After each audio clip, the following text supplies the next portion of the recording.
propose we go say hi to Xiangling first.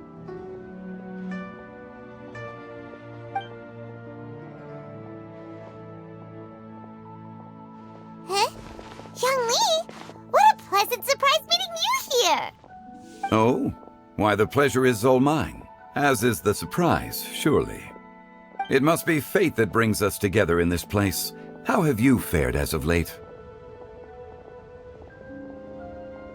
I sense you are older and wiser than the last time we met. It seems your travels continue to yield valuable insights. You are too kind. So, Xiangli, are you here to listen to stories over tea again? I had originally planned to set out after this last round of tea. However,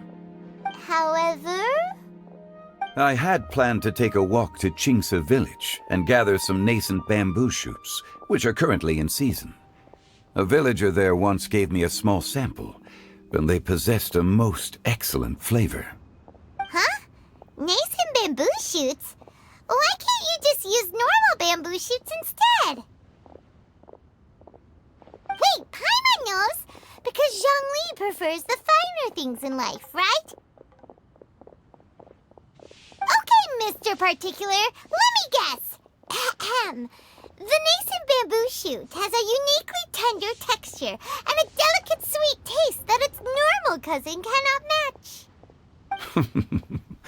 An astute observation, Paimon. You know me well indeed. Lantern Rite is almost upon us, but besides the bamboo shoots, there are a few other items I have not yet procured from Director Hu's list. May I ask if you have already made arrangements for the days ahead? Well, we were planning to use the opportunity to say hi to some of our friends, but before we were able to figure out a schedule, we ran into you. Well then, might I invite you to imagine the sheer delight that is a soup cooked with the freshest nascent bamboo shoots in all the land. Generous cuts of pork belly and crisp, fragrant bamboo shoots placed together in the pot and left to simmer slowly for half a day. You're doing this on purpose, aren't you? Paimon's onto your plan. You just want to hoodwink us into fetching your bamboo for you. Why, I assure you, I would do no such thing.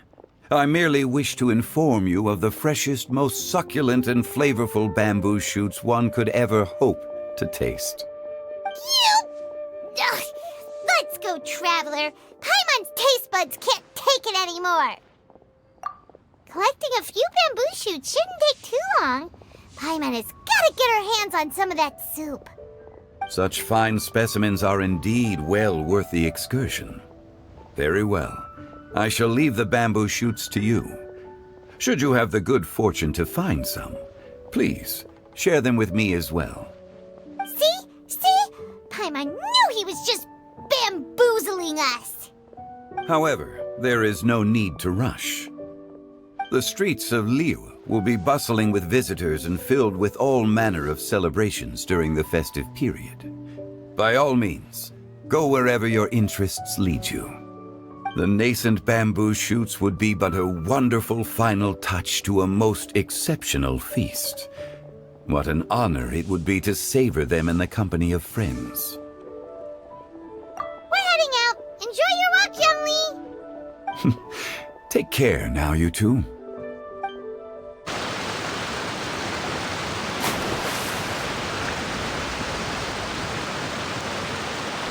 Are you okay? Did any water go down the wrong pipe?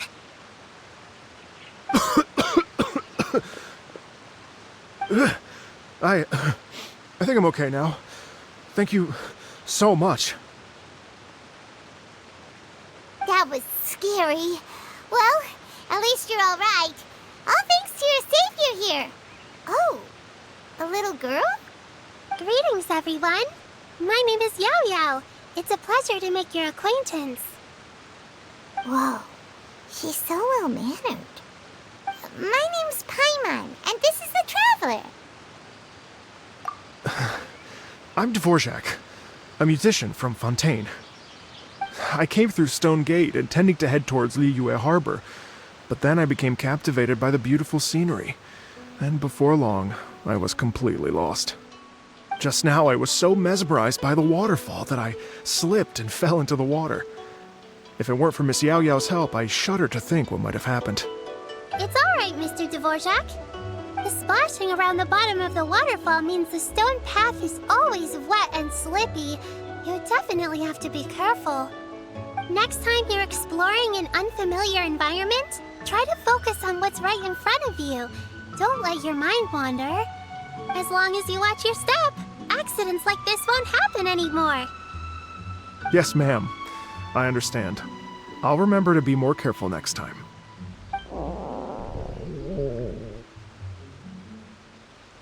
Oh, are you hungry, sir? Oh, I'll be fine. Please, sir, it's quite all right. I was born and raised here in Liyue. It's only natural for me to extend my hospitality to any guests who are passing through. I expect you still have quite a long journey ahead of you. It's very important to keep your energy levels up. I still have some lotus flower crisps left in my backpack. Why don't we split them between the 4 of us? Aw, what a thoughtful kid! She even has some for Paimon!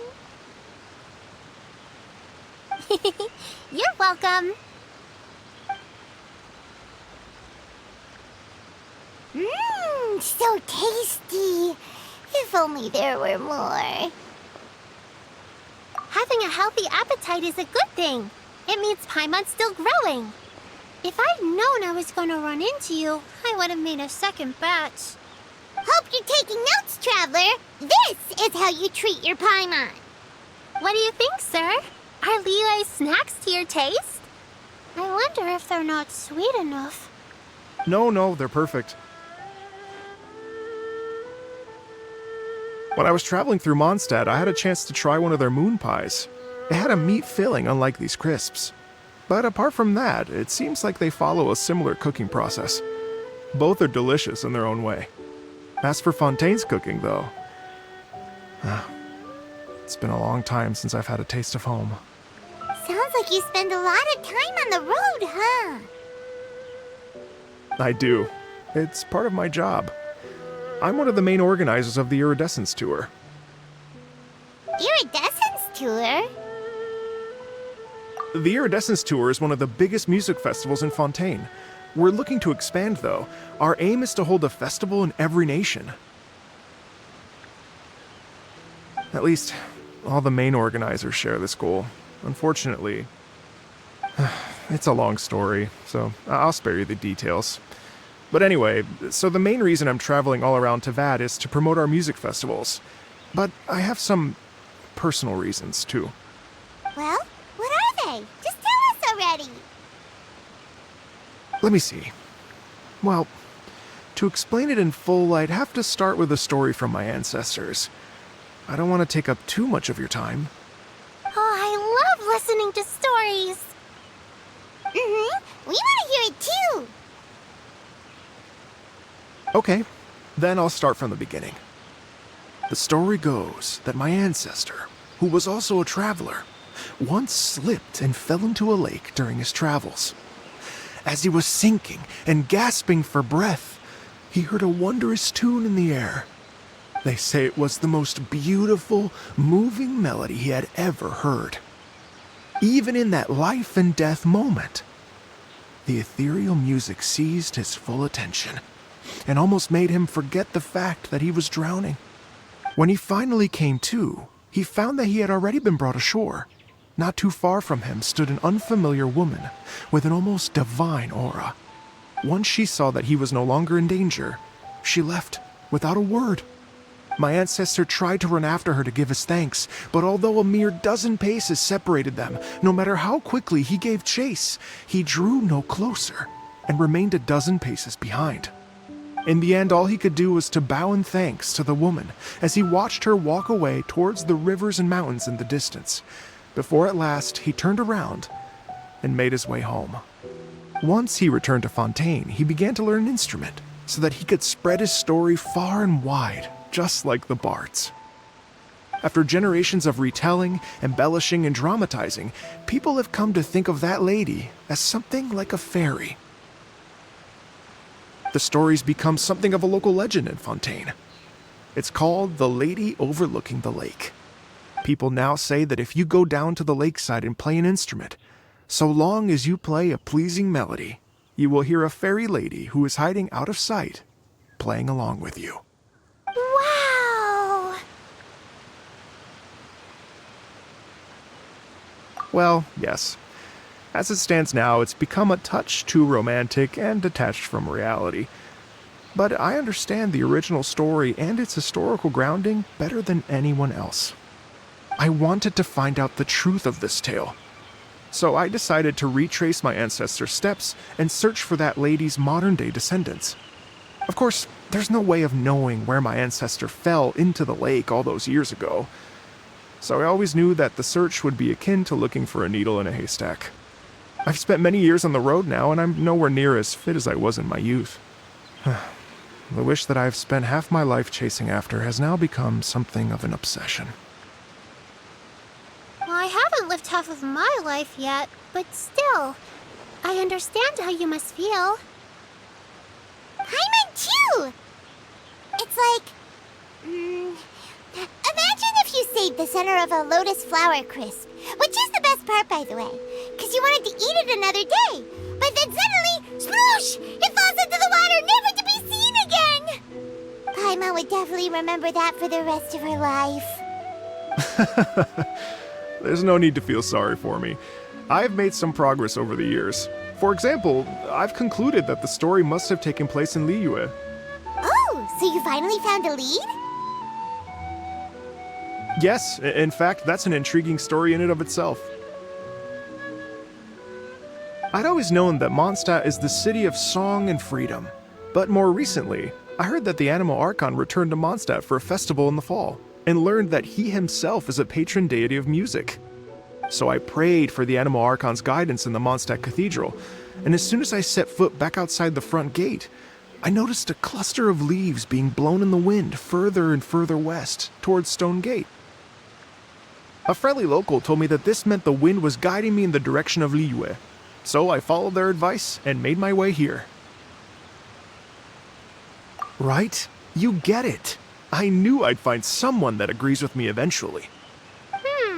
Are you sure? It sounds a bit too much like one of those fake legends told by those treasure hoarder guys to scam gullible grannies from Jingsa Village. Rex Lapis has returned to the world. Just give me some incense and a little more towards the travel fees, and I will pass your gift on to the Lord of Geo and ask him to keep you and your family safe and well. And so on and so on. Don't worry, Yao Yao. We have a lot of experience with deciphering omens and stuff. And anyway, you only got scammed if you handed over Mora, right?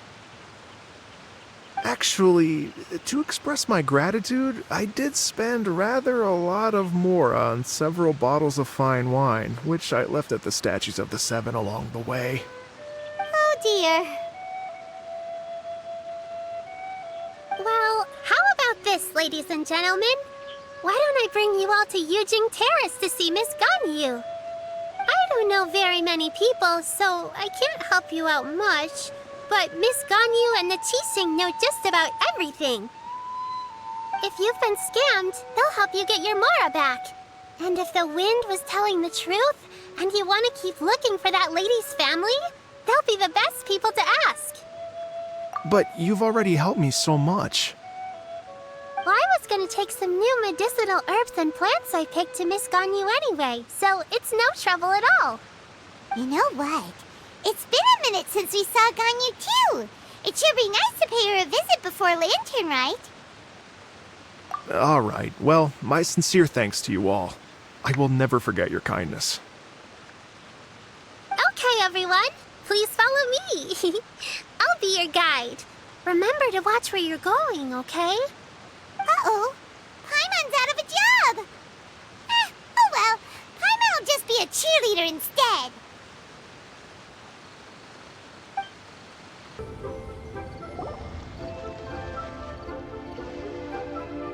Wow. Liyue Harbor looks very different from when I came last. It's almost as if I'm listening to the same melody, but with a richer timbre and new variations added. Well, we are here during Lantern Rite after all. It only comes once a year, so they always have a big celebration. It's fair to say that this time of year is when Liyue Harbor looks the prettiest. Great. Let's go and check it out. I can't wait to get into the city and see it all up close for myself.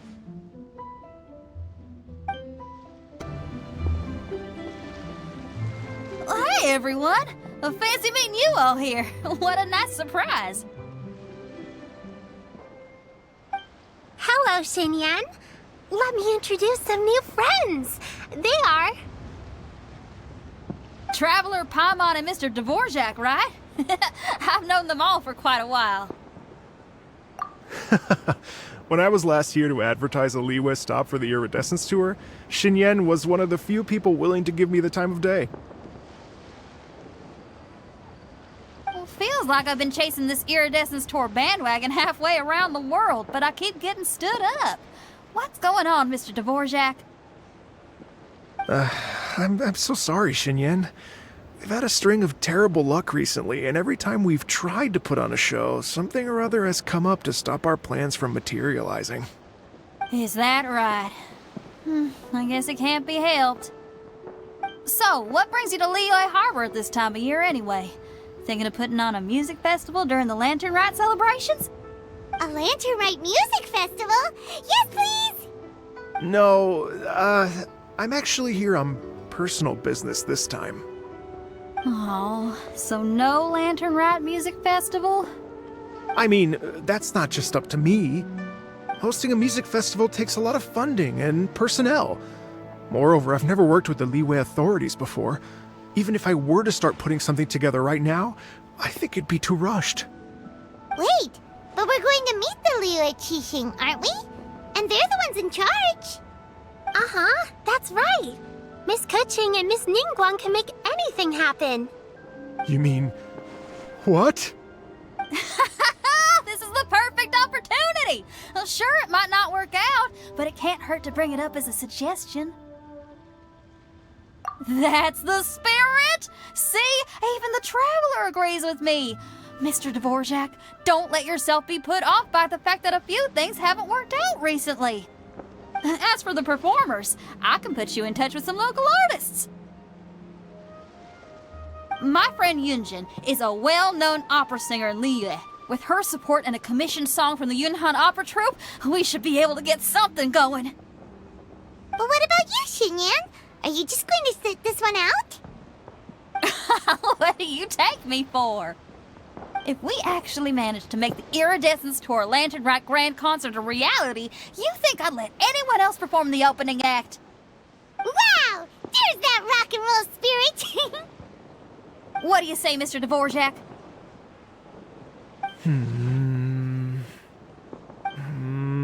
Okay. I'll give it a shot.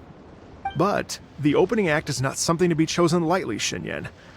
I will judge your work by the strictest of standards, so please make sure you are fully prepared.